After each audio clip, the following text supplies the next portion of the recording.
অনুপ্রবেশ ও জাল পরিচয়পত্র ইস্যুতে রাজ্যকে আবারও নিশানা করল স্বরাষ্ট্রমন্ত্রী অমিত শাহ। রোহিঙ্গাদের খুশি রাখতে চায় রাজ্য, তাই বাংলাদেশ সীমান্তে কাঁটা তার দিয়ে সীমান্ত ঘিরতে জমি দিচ্ছে না রাজ্য। 26শে বাংলায় বিজেপি ক্ষমতায় এলে সব বন্ধ হবে।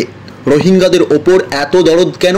কেন রাজ্য বাংলাদেশ সীমান্তবর্তী 450 কিলোমিটার এলাকায় কাঁটা তারের বেড়া দিতে দিচ্ছে না?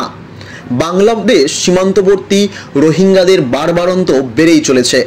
এর পিছনে রাজ্যের ভূমিকা রয়েছে বলেও অভিযোগ করেন কেন্দ্রীয় স্বরাষ্ট্রমন্ত্রী অমিত শাহ।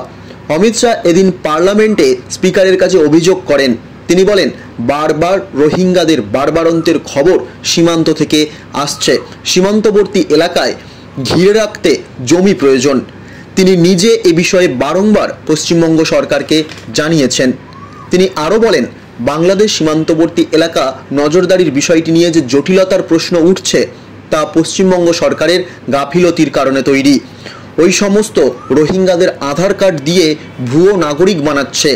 যতজনকে সীমান্ত থেকে আটক করা হয়েছে তাদের প্রত্যেকের পশ্চিমবঙ্গের ভুয়ো আধার কার্ড রয়েছে।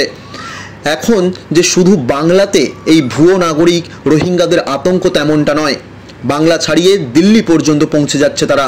আজ দিল্লিও সুরক্ষিত নয়। তাই বলে রাখি, 26শে বাংলায় পদ্মফুল ফুটিয়ে ছাড়ব। রোহিঙ্গাদের শনাক্ত করে বিতাড়িত করবার সময় এসেছে। Bureau report, news UNI। आप देख रहे हैं न्यूज UNI।